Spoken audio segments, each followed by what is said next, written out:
છતાંય થોડુંક વાગોળી. ગુણસેન અને અગ્નિશન અદભુત પાત્રો છે. વ્યક્તિને ગૌણ કરી નાખે, વ્યક્તિને ભૂલી જાઓ. મહત્વની વ્યક્તિ નથી, મહત્વની એમની આંતરિક ભૂમિકા. આપણું ફોકસ ક્યાં હોય એ અહીંયા સમજવાનું.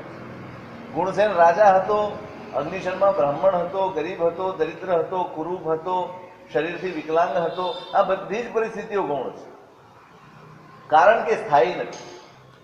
સ્થાયી મૂલ્ય બહારની કોઈ પરિસ્થિતિનું નથી. જેનું મૂલ્ય છે એ આંતરિક ભૂમિકા છે, અને એ ભૂમિકાનો અભ્યાસ આ ચરિત્રમાંથી આપણે કરવાનો.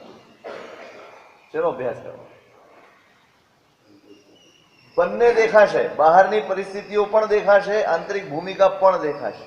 પણ તમને ખ્યાલ આવશે કે બહારની પરિસ્થિતિનો વિકાસ કે રકાસ બંને આંતરિક ભૂમિકા ઉપર અવલંબે. કોના ઉપર અવલંબે? આંતરિક ભૂમિકા ઉપર. તમે ગમે તેવા પુણ્યવંત હો ને, પણ તમારી જો ભૂમિકા, આંતરિક ભૂમિકા ઉન્નત ન હોય ને, તો એ પુણ્ય તમને પછાડી દે. સારામાં સારી બહારની પરિસ્થિતિ મળી હોય, પણ જો આંતરિક ભૂમિકા તૈયાર ન કરવામાં આવી હોય, તમારું અંદરનું પોત સરસ ન બન્યું હોય ને, તો એ પુણ્ય રખડાવે છે. તમે ઘણા દાખલા જુઓ છો, બધું જ છે. યૌવનમ ધન સંપત્તિ પ્રભુત્વમાં વિવેકિતા. યૌવન હોય, ધન સંપત્તિ હોય, ઐશ્વર્ય હોય, પ્રભુત્વ હોય, અને એમાં અવિવેક આવી જાય એટલે બધું જ ચોપાટ. મહત્વ કોનું છે? આંતરિક ભૂમિકાનું છે. અને આમાંથી એ શીખવાનું છે. આપણે બહારના નિર્માણમાં પડ્યા છે, બહાર તરફ આપણું ફોકસ છે, અને એના માટેની મથામણ આપણે 24 કલાક કરીએ છીએ, આખી જિંદગી કરીએ છીએ. આખી જિંદગી નહીં, ભવો ભવ સુધી કરીએ. આપણી સમગ્ર મથામણ બહારની પરિસ્થિતિ માટે છે. પણ બહારની સારી કે નબળી બંને પરિસ્થિતિ, એનો આધાર આંતરિક ભૂમિકા છે, અને એનો અભ્યાસ આમાંથી કરવાનો. ત્રીજી વખત પણ પારણું નથી થયું. અગ્નિશર્મા ત્રીજી વખત માસક્ષમણના પારણે ગયા છે, અને ગુણસેનને ત્યાં પુત્ર જન્મના કારણે એ વ્યગ્રતા, એનો આનંદ, એમાં મશગુલ થયા અને પારણું ન થયું. બહારની પરિસ્થિતિમાં કોઈ ફરક નથી પડ્યો, પારણું નથી થયું. એ ત્રીજી વખત પણ સરખું જ છે. ફરક પડી ગયો છે અંદરની. વિક્ષેપ ઉભો થઈ ગયો, ખળભળાટ ઉભો થઈ ગયો, આંધી તુફાન ઉભા થઈ ગયા. અંદર કશાયોએ ડેરા જમાવી દીધા, કબજો મેળવી દીધો.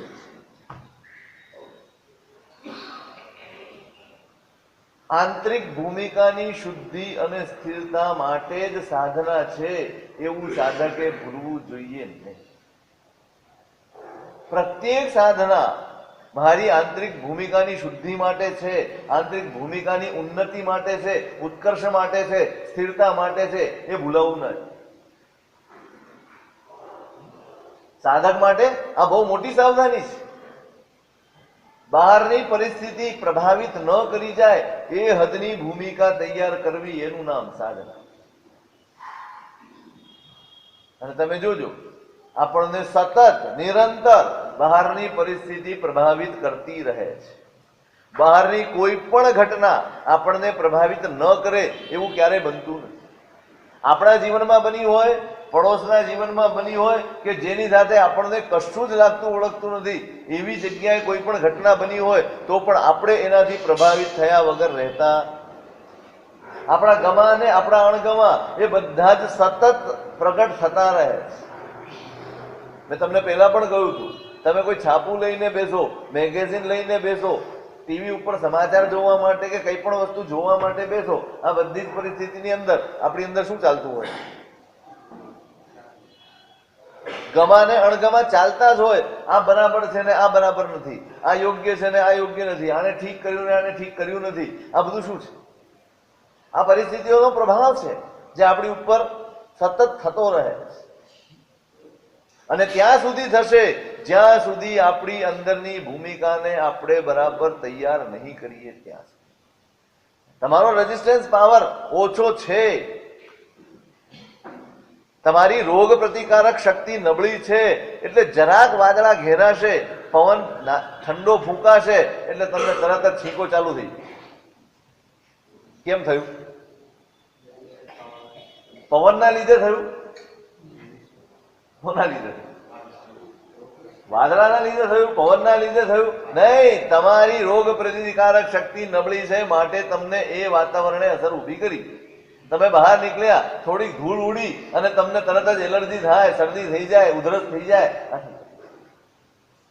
થોડુંક પણ ભારે ખાવાનું આવ્યું અને તમારી હાલત કોના કારણે છે? કારણ શોધો, કારણ શોધો. શું કારણ છે? ચાલો આજે ખાવામાં દૂધ પાક આવી ગયો, બાસુંદી આવી ગઈ, પેટ બગડી. બાસુંદીથી પેટ બગડ્યું? શેનાથી બગડ્યું? મારી અંદરની ક્ષમતા નબળી છે, માટે મને આ નબળી. તો 500 માણસે ખાધી, કોઈને કાંઈ ન થયું, મને જ કેમ થયું? એક જ તપેલામાંથી કાલે બાસુંદી આવી. હમણાં અમારો માણસ કહેતો હતો, સાહેબ પેટમાં ગડબડ થઈ ગઈ છે, હા કચોરી ખાવાથી ગડબડ થઈ ગઈ, એમાં તેલ કેવું આવતું છે? તને થઈ છે, બધાને થોડી થઈ છે. તેલ ખરાબ છે એમ કેમ કે છે ભાઈ? ક્યાં નબળાઈ ક્યાં છે? આપણે શું કરીએ છીએ? શરદી થઈ ગઈ એટલે તરત જઈશું ને શરદીની ટીકડી લઈ આવીશું. તાવ આવ્યો છે એટલે તરત જઈને ડાક્ટર પાસે તાવની દવા લઈ આવું. ઉધરસ થઈ છે, ઉધરસની દવા લઈ આવું. હાથ પગ દુખે છે તો કળતરની દવા લઈ આવું છું. આપણે શું કરીએ? મૂળ સુધી પહોંચતા નથી, પરિણામમાં અટવાઈ ગયા છે. મૂળ ક્યાંથી ઊભું થયું છે? આપણી અંદરની ક્ષમતા ઓછી છે ત્યાં સુધી. અને વૈદ્ય શું કરશે? તમને તાવની કોઈ દિવસ દવા નહીં આપે, ઉધરસની કોઈ દિવસ દવા નહીં આપે, શરદીની કોઈ દિવસ દવા નહીં આપે. એનું મૂળ ક્યાં છે ત્યાં દવા. અને મૂળ જશે એની સાથે રોગ મટાડવાનો છે. આ તાવ એ કઈ રોગ નથી. આપણે તાવને હંમેશા રોગ સમજી બેઠા. તાવ, ઉધરસ, શરદી આ કઈ રોગ નથી, આ રોગના પરિણામો છે. અને આપણે પરિણામોની ફિકરમાં અને પરિણામોને દૂર કરવા માટે મહેનત કરીએ. તો બહારની પરિસ્થિતિ પ્રભાવિત, આપણે પ્રભાવિત થાય. બહાર નીકળ્યા, ઠંડી લાગી, પ્રભાવિત થઈ ગયા. મટાડવાનો છે રોગ, અંદરની રોગ પ્રતિકારક શક્તિને વધારવાની છે. બહારની પરિસ્થિતિ તમે એમ કહો કે હવે ઠંડી પડવી જ ન જોઈએ, બનવાનું છે. ગરમી પડવી જ ન જોઈએ, બનવાનું છે. ધૂળ ઉડવી જ ન જોઈએ, બનવાનું છે. આ કશું જ બનવાનું નથી, એ બધું નિયત છે, થવાનું જ છે. કરવાનું શું છે? મારી રોગ પ્રતિકારક શક્તિ મારે વધારવાની. અને એના કારણે પછી આ કોઈ પણ વાતાવરણ મને અસર નહીં. ધર્મક્ષેત્ર આજ સેમ. બહારની કોઈ પણ પરિસ્થિતિ મને પ્રભાવિત ન કરે એના માટે મારે ધર્મ કરવાનો. અને આપણે શેના માટે કરીએ? ફરી એ જ વાત, આપણે સ્વાધ્યાય જ કરવો. શેના માટે કરીએ? શરીરમાં રોગ આવ્યો છે, માલા ફેરવી નાખો, પખાલ ફેરવી લગાડી દો. પરમાત્માનો અભિષેક કર્યો છે, તરત 9 હોળી આવશે એટલે ચોપડવા જ માંડો. શું મટા, શું તૈયાર કરો છો? કોઈ પણ બહારની પરિસ્થિતિ એનો પ્રભાવ આપણા જીવનમાં સતત પડતો રહે છે અને આપણને ખબર છે. અને છતાંય આપણું ધ્યાન એના ઉપર નથી, લક્ષ્ય એના ઉપર નથી. એને દૂર કરવાની કે એને મજબૂત કરવાની આપણી કોઈ જ તૈયારી. આપણી સૌથી મોટી નબળાઈ ધર્મ આપણને તેજસ્વી કેમ નથી બનાવતો? આપણો ધર્મ તેજસ્વી કેમ નથી? એનું કારણ આ છે કે આપણે લક્ષ્યથી ચૂક્યા, આપણે લક્ષ્યથી ભટકી ગયા છે. સાધના, તમે અત્યારે સામાયિકમાં બેઠા છો, તમે અત્યારે શ્રવણ કરી રહ્યા છો, હું બોલી રહ્યો છું, આપણે બધા સાધના કરી રહ્યા છીએ. શું કરી રહ્યા છીએ? તમે માળા ગણો, સાધના છે. પૂજા કરો, સાધના છે. તપશ્ચર્યા કરો, સાધના છે. બધું જ એક પરિસ્થિતિ જેને ધર્મ ક્રિયા કહી શકાય એવી તમામ ક્રિયા એ સાધના છે. અને એની પાછળનો ઉદ્દેશ્ય એકમાત્ર મારી આંતરિક ભૂમિકાને મારે સ્થિર, નિર્મળ, શુદ્ધ બનાવવાની. એ બની જશે પછી કોઈ પરિસ્થિતિ તમને કોઈક જરાક બે શબ્દો બોલી ગયો અને તમે ખળબળી ગયા અંદરથી, કાં તો બોલી શક્યા નથી અને કાં તો તમે ઊંધું બાફી દીધું. કેમ થયું? પેલાના બોલવાથી થયું. આપણે એમ જ માન્યું, આજ સુધી એમ જ માન્યું, એ આવું ન બોલ્યો તો મારે ગુસ્સો કરવાની જરૂર ક્યાં? બહારની પરિસ્થિતિનો વાંક કઢાય એવો જ નથી. કારણ બહારની નબળી સબળી બધી પરિસ્થિતિઓનો સરવાળો એનું નામ સંસાર. એ ક્યાંય બદલાવાનો નથી, એ ક્યારેય બદલાવાનો નથી. તમે લાખ કોશિશ કરી નાખો કે આ બદલાઈ જાય, સંભવ જ નથી. સંભવ ક્યાં છે? સંભાવના ક્યાં છે?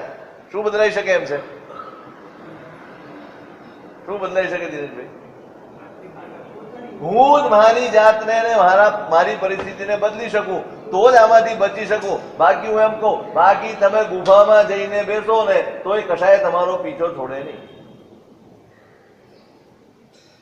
ગમે ત્યાં ચાલ્યા જાઓ, સ્થાન બદલવાથી કશું જ બદલાતું નથી. સ્થિતિ બદલવાથી જ બદલાય.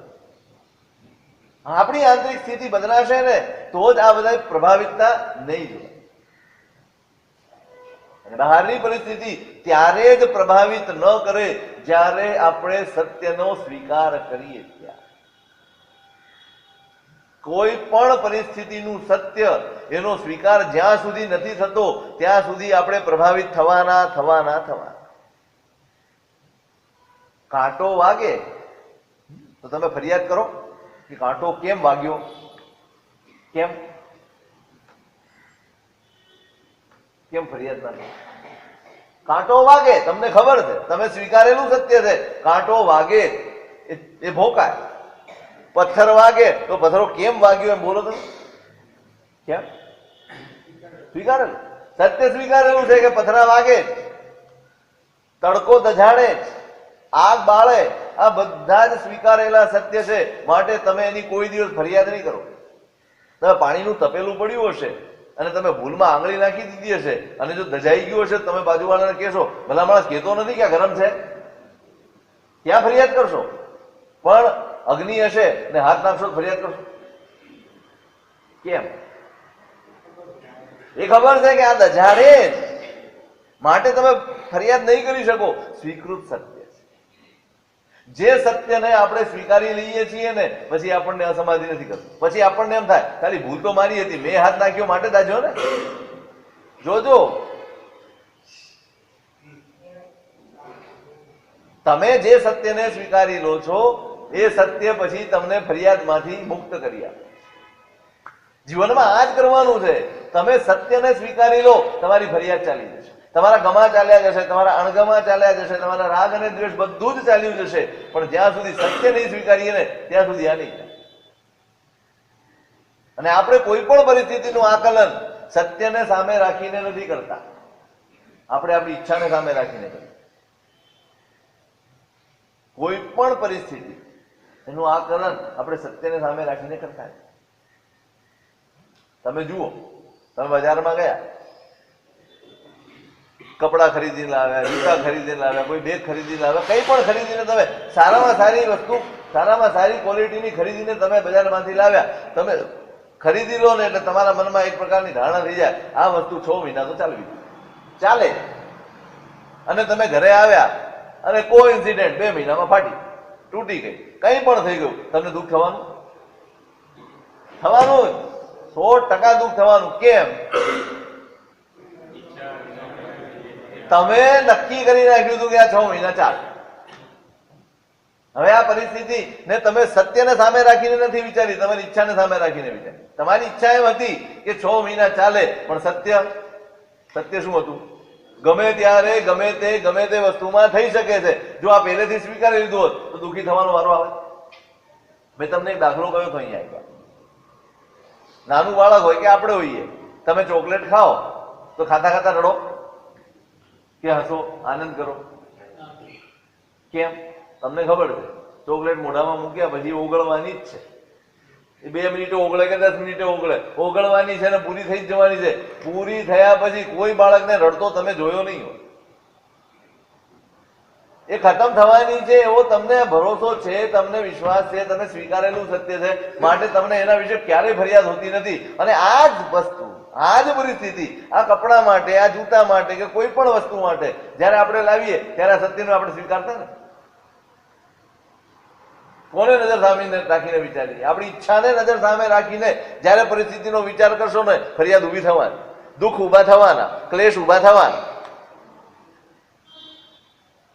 સંબંધોમાં આ માતા છે, આ પિતા છે, આ પત્ની છે, આ પતિ છે, આ પુત્ર છે, આ જમાઈ છે, આ દીકરી છે, કોઈ પણ સંબંધ લઈ લો, આપણે વિચારી લીધું કે આ તો આ રીતે જ વર્તે, આ તો આ રીતે જ વ્યવહાર કરે, અથવા તો આ રીતે જ આનો વ્યવહાર હોવો જોઈએ, આ આપણી ધારણા, આ આપણી ઈચ્છા, અને દુઃખ શેમાં જુદા?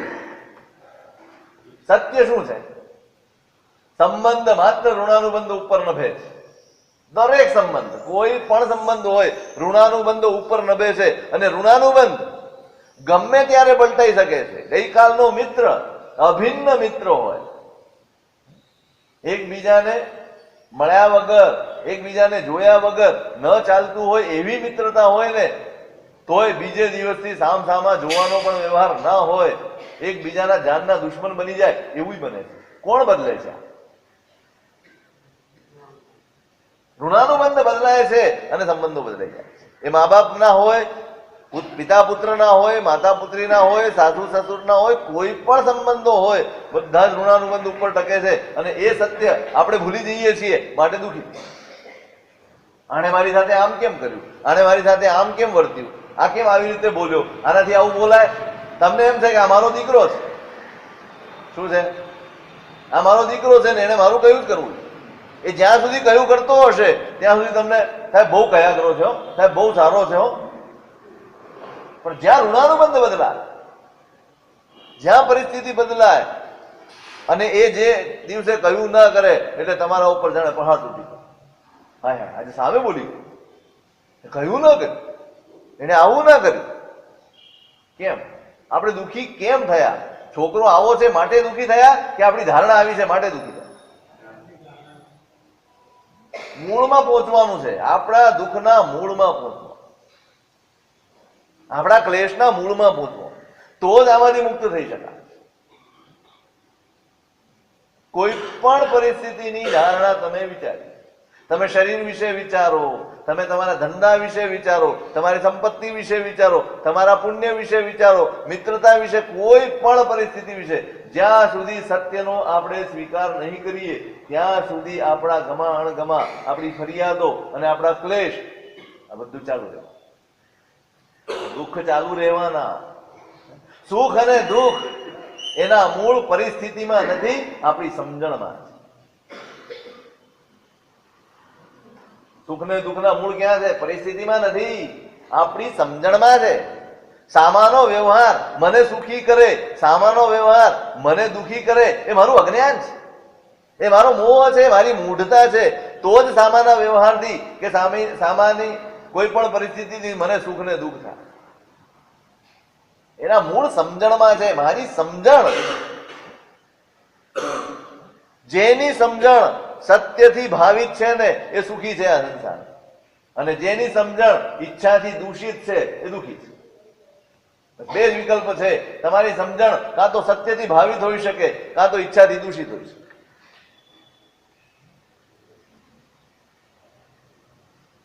અને મોટા ભાગે આપણે કઈ રીતે જીવીએ છીએ? આપણી સમજણ કેવી છે? સત્યથી ભાવિત છે? આપણે દરેક વખતે આવું વિચારી શકીએ ખરા કે આ ભલે મારો દીકરો છે, આ ભલે મારી પત્ની છે, આ ભલે મારા પતિ છે, કે મારા સાસુ છે, કે સસરા છે, કે માતા છે, કે પિતા છે, પણ આ બધો જ કર્મ થકી મળેલા ઋણાનુબંધ અને એના થકી થયેલા સંબંધો છે, અને આમાં ગમે ત્યારે ફેરફાર આવી શકે, આપણે તૈયાર હોઈએ ખરા? આપણે ક્યારે તૈયાર હોઈએ છીએ ખરા? આપણે એ દ્રષ્ટિએ વિચારતા જ નથી કે આ પણ આવું થઈ શકે છે, અને માટે જ્યારે એવું થાય ત્યારે દુઃખી થઈ. વાત સમજાય છે ને?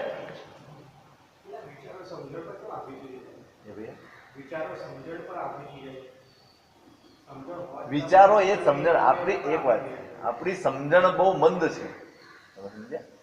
સમજણ આપણી નબળી છે. આપણને ભાત પચે છે, દૂધ પાક નથી પચતો. સમજણ આપણી નબળી છે ને, માટે પરિસ્થિતિઓ આવી થઈ જાય. આપણે તૈયાર નથી થતા આપણી જાતને. ધારો કે કોઈક વાર એવું બન્યું, આપણે અગ્નિ શર્માની વાત વિચારો ને, હું તમને એના દાખલાથી સમજાવું. પહેલી વખત પારણું ન થયું, પહેલી વખત પારણું ન થયું હશે, કોઈ વાંધો નહીં, એમણે વિચાર્યું જે થયું કઈ વાત. બીજી વખત પારણું ન થયું, કઈ વાંધો થાય, આવું આવું બની શકે. મારી તપોવૃદ્ધિ થઈ છે. એક વિચાર આ છે. ત્રીજી વખત એને વિનંતી કરી ત્યારે આપણી કલ્પના છે, હા કઈ આમાં લખેલું નથી, આપણી કલ્પના છે. આવું ફરીવાર બની શકે એવું અગ્નિ શર્માએ નહીં વિચાર્યું. તમે એના મૂળમાં ઉતરો. હવે નહીં બને આવું. બે વાર કોઈ માણસથી ભૂલ થાય, 3 વાર થાય, લેકિન ભાઈ થાય 3 વાર ના થાય, તમે માફ કરો. નો કેમ થાય? બસ આ જ ભૂલ આ વિચારધારામાં છે. હવે ફરી વાર આવું નહીં થાય, આ વિચારવું ને એ જ ભૂલ છે. 1 વાર 2 વાર 3 વાર નહીં, સેંકડો વાર થાય. કેટલી વાર? સેંકડો વાર થાય. મેં ધારણા કરી લીધી કે હવે ફરી વાર તો આ માણસ તો ક્યારેય ભૂલ કરે જ નહીં. બસ આ મારી ધારણા. કર્મ ક્યારેય ધારણા ઉપર આધાર રાખતા. મેં ધારી લીધું માટે એવું નહીં જ બને. અગ્નિ શર્માએ વિચાર્યું જ હશે હવે તો બનવાનું જ નથી, ચાલો હવે જઈશ એટલે પાણું થશે. નિશ્ચિંતતા આવી ગઈ અને નિશ્ચિંતતા પ્રમાદ તરફ લઈ જાય. નિશ્ચિંતતા પ્રમાદ છે. હવે આવું નહીં બને, કઈ નહીં, ચાલ બેટા ભૂલ થઈ ગઈ ને, કઈ વાંધો નહીં, ફરી વાર ધ્યાન રાખજે. અને ફરી વાર જો ભૂલ થાય તો તમે સ્વીકારવા તૈયાર નથી હોતા, કારણ તમે નક્કી કરી લીધું કે ફરી વાર આણે ભૂલ કરવી જોઈએ નહીં. સૌથી મોટી ખોટ અહીંયા છે કે આપણે નક્કી કરી લઈએ છીએ, ધારણા બાંધી લઈએ છીએ કે આવું થાય. હવે જો એને વિચાર્યું હોત કે આવું ફરી બની શકે કોઈ પણ સંજોગોમાં, જો બને તો મારી શી પરિસ્થિતિ હોય, એની તૈયારી એને મહિના સુધી ન કરી. નિશ્ચિંત હતા. અને જયારે અચાનક ધારણાથી વિપરીત, ધારણા તૂટે ને એટલે માણસ ખળભળાય. ધારણા તૂટે એટલે અંદર ખળભળાટ આવવાનો જ. અને એ થયું અગ્નિ શર્માના કિસ્સામાં. આ જ બન્યું છે. આટલો બધો ખળભળાટ કેમ આવ્યો? મનમાં હતું કે હવે તો પાણું થશે જ. એની સામે ભગવાનને જો આ શાસનની બલિહારી ક્યાં છે તમને કહું.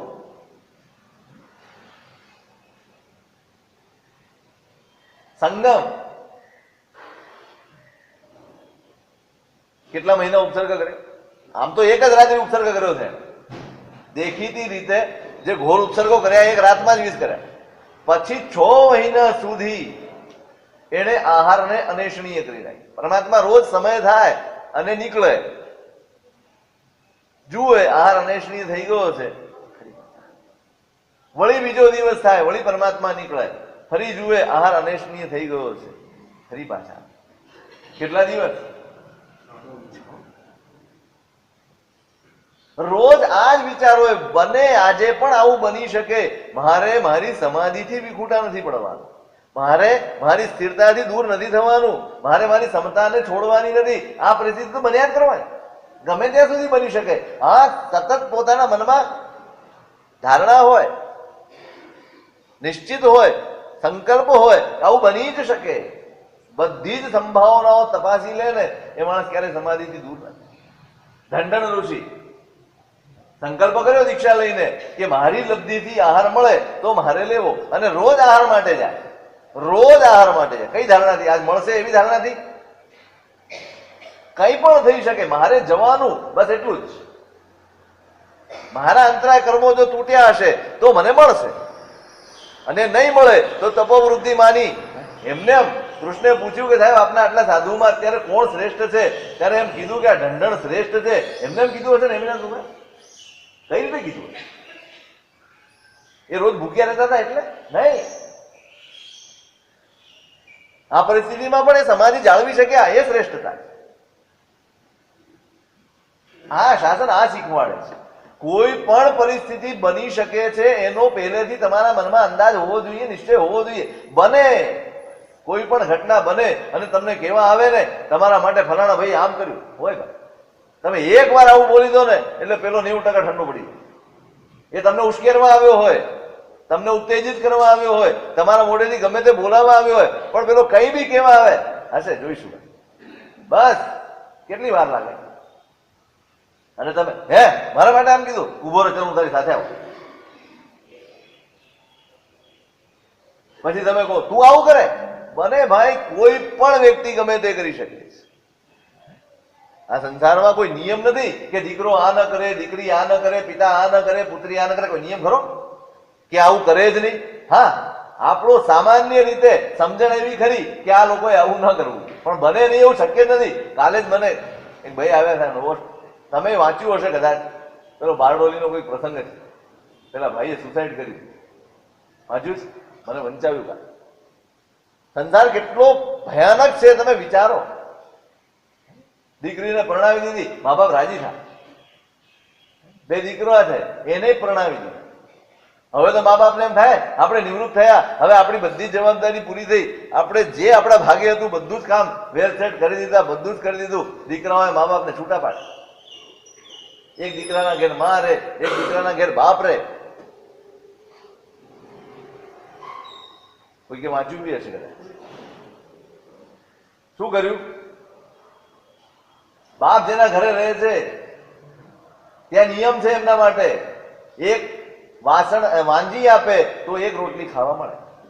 આ સત્ય ઘટના છે. અતિશયોક્તિ વગર કેવું. શાક ખાવું હોય તો કપડા ધોઈ આપવાના, અને દાળ ભાત ખાવા હોય તો 50 રૂપિયા કમાઈને લાવવાના. એ ભાઈએ સુસાઇડ કર્યું અને સુસાઇડ નોટમાં આ બધી ઘટના લખી કે આ નરક જેવી જિંદગી હું જીવી રહ્યો હતો, નરક જેવી જિંદગી જીવી રહ્યો હતો, એટલે મારી લાશને તમે મારા દીકરાઓને સોંપતા જ. આપણને પણ એમ થાય આ સત્ય છે, આવું જ થાય, પણ ના. કેમ થયું? કેમ થયું? દીકરા આવું કરે જ નહીં. આવું વિચારીને જીવીએ ને ત્યારે આ રસ્તો. સામે છે દીકરો છે, સામે છે માતા છે, સામે છે પિતા છે, સામે છે પત્ની છે. આ બધું જ અહીં માટે છે. વાસ્તવમાં જે સામે છે ને માત્ર કર્મ છે, બીજું કઈ નહીં. સત્ય આ છે. માતા અહીંનો સંબંધ છે, માત્ર આ ભવનો. પિતા એ માત્ર આ ભવનો સંબંધ છે. કોઈ પણ સંબંધ માત્ર આ ભવનો છે. શાશ્વત સંબંધ એક જ છે, કર્મ. તમે સામી વ્યક્તિને એમ જુઓ કે આ કોઈ સંબંધ નથી, કર્મ છે, એટલે વિકલ્પો બદલાય, વિચારો બદલાય. આપણે શું જોઈએ? દીકરો છે માટે દુઃખી થઈ, પિતા છે દુઃખી થઈ, માતા છે દુઃખી થઈ, પત્ની છે દુઃખી થઈ. એની જ જગ્યાએ કર્મ છે આટલો વિચાર આવી જાય તો કર્મ છે. આજે અનુકૂળ પણ હોય, કાલે પ્રતિકૂળ પણ હોય, કઈ પણ હોઈ શકે. કશું જ ન થાય એવું સંભવ જ નથી. બધું જ શક્ય છે આ સંસાર. માટે મારે મારી ભૂમિકા તૈયાર કરવા. ધારણા બાંધી લીધી, હવે તો આવું થશે જ નહીં. અને એ ધારણા તૂટી અને અગ્નિશર્માના હૈયામાં ખળભળાટ. ત્રીજી વાત, ત્રીજી વખત આવું કર્યું. નક્કી આ મારો દુશ્મન. હવે જોજો તમે, એ ભૂતકાળમાં પહોંચી ગયો. નાનપણથી વગર કારણે મને પરેશાન કરે છે, મને હેરાન કરે છે.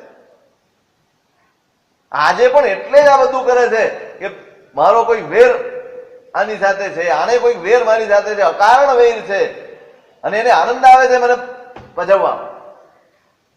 બધાય તાપસોની વચ્ચે મીઠું મીઠું બોલીને મને આમંત્રણ આપે છે, અને વળી આ રીતે સતાવે. કલ્પના થાય. ભયંકર નિયાણું કરી નાખ્યું છે. ભવો ભવ આને મારનારો થાવ. આવીને બેસી ગયા, કોઈને મળ્યા નથી. ગુરુને પણ મળવા ગયા,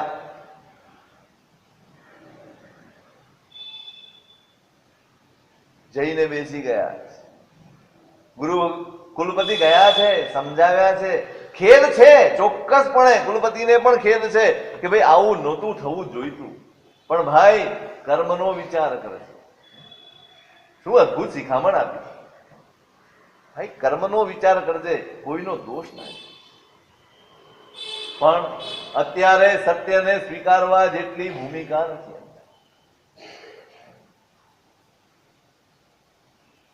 કશાયોથી ગ્રસ્ત છે આત્મા. અંદર ક્રોધ ભભૂકી ઉઠ્યો છે, એટલે સત્ય સ્વીકારી શકતા. રાજાએ સોમદેવ પુરોહિતને મોકલ્યા છે. આ બધી કથા આપણે કરી ગયા.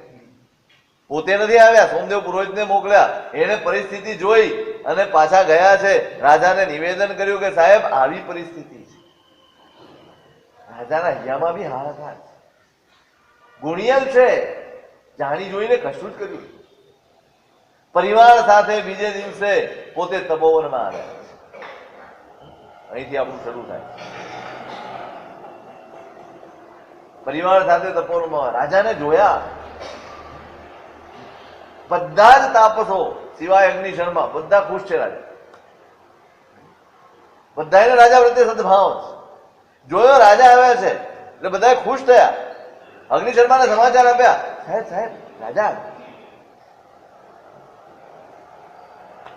હવે હવે એક વિકલ્પ ઉભો થઈ ગયો છે કે રાજા આવો જ છે.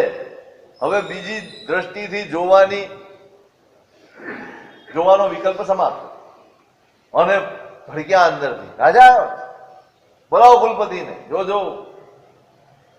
ગુરુને બોલાવે, પોતે જવું જોઈએ એની બદલે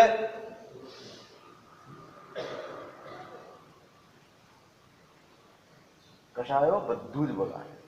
સર્વનાશ. કશાયોનું એક જ પરિણામ છે, સર્વનાશ.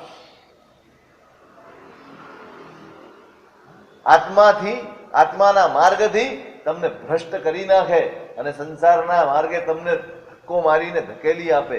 સર્વનાશ. આ કશાયોથી સર્વનાશ. બોલાવ્યા કુલપતિને. કશાયનો આવેશ છે એટલે ભાષાનો પણ વિવેક ન રહે. જુઓ, સાંભળો. કોને કહે છે? સાંભળો.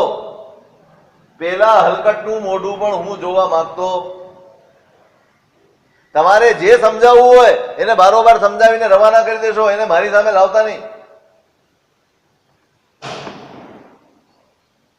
કુલપતિના મનમાં અવ હરિયો ખલું એસો કસાય. મનમાં ખેદ. આ વિચારો કશાયોથી હારી જવું. ગુરુને ચિંતા હોય તો માત્ર આત્માની ચિંતા. પારણું નથી થયું એનો ખેદ ચોક્કસ કુલપતિને થયો છે, પણ એના કરતા વધુ ખેદ એને આ પરિસ્થિતિ થયો કે આ બિચારો જીવ, આ બિચારો આત્મા હારી રહ્યો છે. આહાર ન મળે એનાથી કોઈ પરાજિત નથી થતું. એનાથી કોઈ નુકસાન નથી. નુકસાન આનાથી છે કે આ કશાય ગ્રસ્ત થઈ ગયો છે. અને ગુરુને આની ચિંતા. કોની ચિંતા કરે? તમારા આત્માની ચિંતા કરે ને એનું નામ. તમારા આત્માના રક્ષણની જવાબદારી લે એનું નામ ગુરુ. બીજી કશું તમારા માટે કરે કે ન કરે, પણ તમને તમારા આત્માનું અહિત થતું હોય અને ટોકે ને તો સમજવું કે અમારા ગુરુ છે.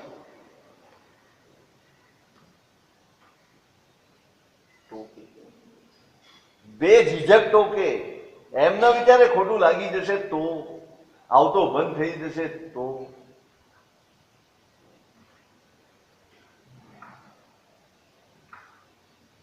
એમને ચિંતા છે. અહરિયો કુ એસો કથા એમ. હા બિચારો કશાયથી હરાઈ ગયો છે, હારી ગયો, પરાજિત થઈ ગયો. કશું જ બોલ્યા.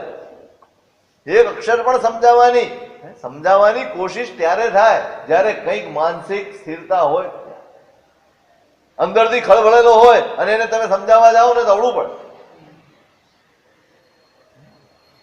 ક્યારેય સમજાવવાની ઉતાવળ. તમે છોકરાને ક્યારે સમજાવો? એ ખળભળીને આવ્યો હોય, તમારી સામે બોલતો હોય અને એવા વખતે જો તમે સમજાવવા જાઓ તો બે વધારે બોલે. સાંભળી લેવા. કોઈ પણ છોકરો હોય, પતિ હોય, પત્ની હોય, કોઈ પણ વાત બોલવામાં આવે પેલા એકવાર બધું જ સાંભળી લો તમે. અને પછી જયારે શાંત પડી જાય, એનું ખાલી થઈ જાય, ચંદ્રકૌશિકને સામે રાખ. ભગવાન ક્યારે બોલ્યા? એ પૂરેપૂરો નીચોવાઈ ગયો ને, એના બધા જ હથિયાર વાપરી નાખ્યા ને, પછી એને એમ થયું કે હવે મારી પાસે કોઈ આને મારી નાખવાનો કોઈ હથિયાર જ બચ્યો નથી. હવે જોયા કરે સામે આ છે કોણ? મન કઈક ઉન્માદ એનો શાંત પડ્યો. ત્યારે ભગવાન શબ્દ બોલ્યા. પ્રવેશની જગ્યા તો જોઈએ. શિખામણ પ્રવેશ કરી શકે એવી જગ્યા તો જોઈએ ને અંદર. આટલું અંદર ઉકળતું હોય અને એમાં શિખામણ નાખો, શું થાય? એ બહાર આવે. કશું જ બોલ્યા નથી કુલપતિ. અક્ષર પણ બોલ્યા વગર પાછા આવી ગયા. તરત એને જોયું કે જો રાજા આવ્યા છે અને ઝડપથી હું નહીં જાઉં ને એ અહીંયા આવી જશે તો વળી કઈક નવું તરકટ ઊભું થઈ જશે. કુલપતિ નીકળ્યા, રાજાની સામે ગયા. પરિમિલાણ દેહો સપરિવારો રાયા. મ્લાન શરીર જાણે માંદું પડી ગયું, માંદગીમાંથી ઉઠ્યો હોય અને શરીર કેવું નીચોવાઈ જાય, મોઢું પડી ગયેલું હોય એવી પરિસ્થિતિ રાજાની છે. એ પરિવાર સાથે આવેલો એમણે જોયા, રાજાએ પ્રણામ કર્યા છે પરિવાર સાથે. કુલપતિએ આશીષ આપ્યા, અહીં બિરાજો, બેસો. બેસાડ્યા છે, કુલપતિ સામે બેઠા છે. રાજા નજર ઊંચી કરી શકતા, ભારોભાર ખેદ, ભારોભાર અપરાધ ભાવ છે. અને કુલપતિ જોજો આ સ્થાનની ગરિમા શું છે, આ સ્થાનનો મહિમા કેવો છે. એક અક્ષર, એક પણ અક્ષર પૂછતા સુદ્ધા નથી, સાહેબ શું થયું યાર, આવું કેમ થયું? સામા માણસના મોઢા ઉપર જયારે પશ્ચાતાપનો ભાવ આવી જાય ને પછી ક્યારે તમારે જૂની વાત યાદ કરીને એને પૂછવું, ક્યારે આ ભૂલ ક્યારે કરશા નહીં. જોયું કે સામાના મનમાં કર્યાનો પશ્ચાતાપ છે, પછી એ વાતને ભૂલી જવી ને એનું નામ મૈત્રી છે. ભૂલી જવાય. કુલપતિ એક અક્ષર બોલતા નથી, સાહેબ શું થયું હતું, કેવું બન્યું, કેમ આવું થયું, તમે કેમ આવું નહોતું, આવું કર્યું હોત તો અમને વાંધો નથી, ભલે થઈ ગઈ જે ભૂલ થઈ હોય, પણ હવે ફરીવાર આવું ક્યારેક ધ્યાન. જોયું, રાજાની પરિસ્થિતિ એમણે જોઈ.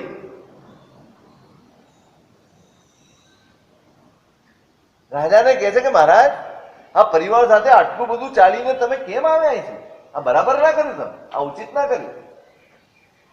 રાજાનો ખેદ પ્રગટ થયો, સાહેબ અમે તો અનુચિત જ કરનારા છે. અંદરની વેદના છે ને બહાર આવી, સાહેબ અમે અનુચિત કરનારા છીએ, અમે ક્યારે ઉચિત કામ કરીએ છીએ, અનુચિત જ કરીએ છીએ.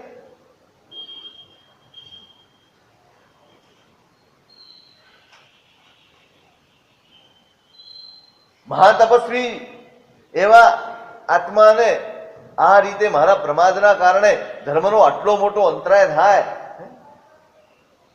એ અનુચિત જ કરતો હોય. ભગવાન ક્યાં છે? એ અગ્નિશર્મા તાપસ ક્યાં છે? મારે એમને વંદન કરવા છે. સોહેમી તસ્ત દંસણેણ ભાવકમ કારિણમ અપમાનમ. મારા પાપી આત્માની મારે શુદ્ધિ કરવી છે, એમના દર્શન કરીને. કુલપતિ કહે છે કે મહારાજ આટલો બધો સંતાપ શા માટે? આટલો સંતાપ ના હોય ભાઈ, ના હોય. જોજો કુલપતિ આશ્વસ્ત કરે, આવો જ છે પેલો. અક્ષર પણ બોલતા નથી કે અગ્નિશર્મા શું છે, એમણે શું કર્યું છે. ન એણ તુહ નિવ્યેણમ અણસણમ કયમ. ભાઈ તમારાથી કંટાળીને એને અણસણ નથી કર્યું એવું વિચારતા જ નહીં તમે.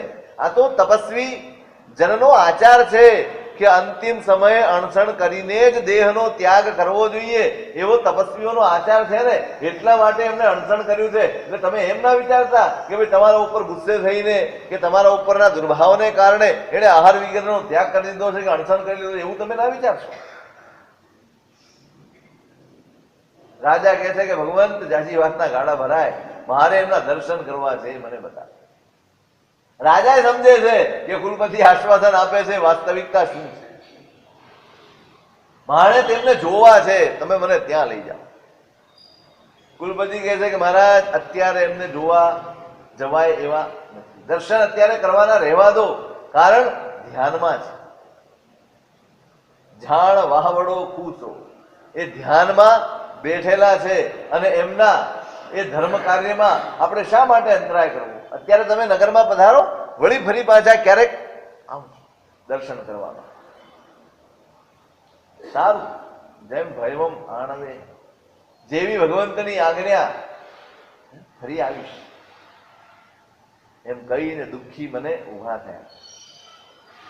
કુલપતિને પ્રણામ કરી અને નગર તરફ પાછા.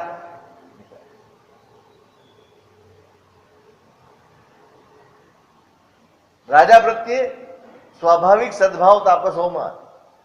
એક નાના બાળ તાપસ છે, થોડે સુધી સાથે ગયા, બધા પાછા વળી ગયા, જોયું કોઈ નથી ને, એટલે જે હકીકત હતી બધી રાજા નથી. સાહેબ અગ્નિ શર્મા તાપસના મનમાં આવો ભાવ છે, બાળ જીવ છે. બસ આ તફાવત ખ્યાલ આવે? હે, એ નિર્દોષ, એ બાળક છે, એ નિર્દોષ છે. પણ એ જ વસ્તુ તમે હવે એ પરિસ્થિતિ વિચારો, એ જ પરિસ્થિતિ શાસનમાં હોય તો તમે રોજ સાંજે બોલો, સવારે બોલો, વંદન કરવા આવો ત્યારે ઈચ્છાકરણ નંદી સાહેબ રાયમ ખામે ઉચ્ચમ ખામે રાયમ, પછી જનકિંચી અપત્યમ પ્રપત્યમ ભક્તે પાણે વિનય વેયા વચ્ચે આલાવે સંલાવે ઉચ્ચાસને સમાસને, પછી શું બોલો? અંતર ભાષા, કુંવરી ભાષા. આ બે શબ્દો શું અર્થ એનો? અંતર ભાષા. ગુરુ બોલતા હોય વચ્ચે બોલ્યા હોય એને અંતર ભાષા. કુંવરી ભાષા, ગુરુએ જે કીધું હોય એના કરતા નહીં, મારા સાહેબે કીધું પણ એના કરતા આમ છે, એમના કરતા વિશેષ બતાડી દેવું, કુંવરી ભાષા. અહીંયા હોત તો આ ન થાય. આ શાસનની મર્યાદા, આ શાસનની મર્યાદા છે, એ ન બોલે. એમણે જે કહ્યું એ બરાબર. અહીંયા બાળ તપસ્વીએ, બાળ તાપસે એમને કહી દીધું કે સાહેબ આવું આવું. એ સાંભળ્યા પછી રાજાને મનમાં એમ થયું, હવે ફરી પાછા હવાય ખરું, હવે ફરી પાછા હવાય.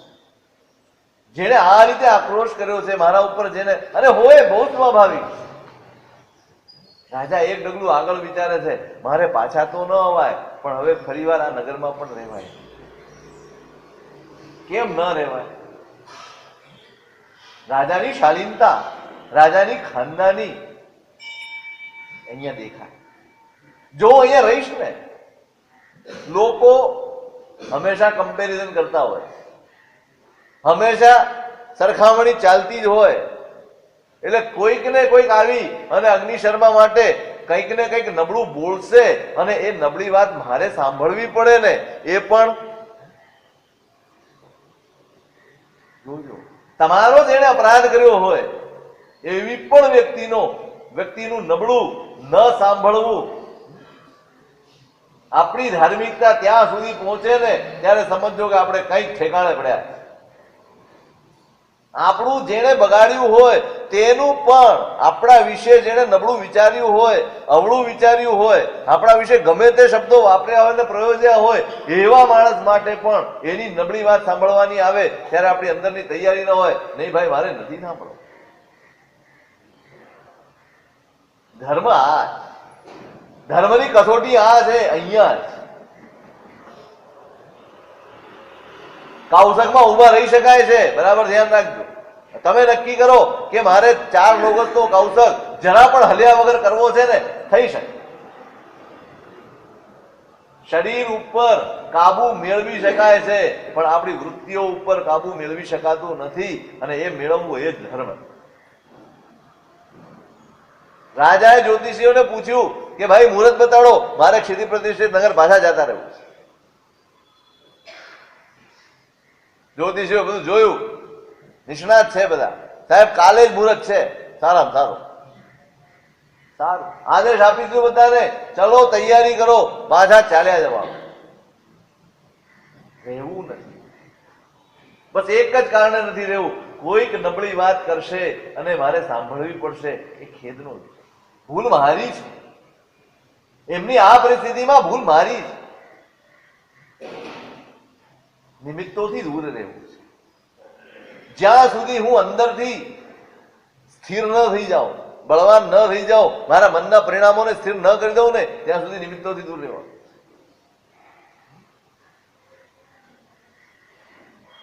નિમિત્તો બહુ જ ખતરનાક વસ્તુ છે. આપણે માનીએ કે બધું બરાબર ચાલે છે, જ્યાં સુધી નિમિત્ત નથી મળતા ને ત્યાં સુધી બધું જ સરસ લાગે, બધું જ સરસ. 15 દિવસ, મહિનો, માસ કોઈ નિમિત્ત ન મળ્યું હોય અને આપણને ક્યાંય ગુસ્સો ન આવ્યો હોય એટલે માની લઈએ હવે મારો ગુસ્સો ગયો. નિમિત્ત મળે ત્યાં સુધી નિમિત્ત મળે ત્યારે મારે કઈ રીતે રહેવું છે ને એનો અભ્યાસ અત્યારે કરી લેવો. રાજા નીકળી ગયા, મહિનાભરમાં તો ક્ષિતિ પ્રતિષ્ઠિત નગરમાં પહોંચી ગયા.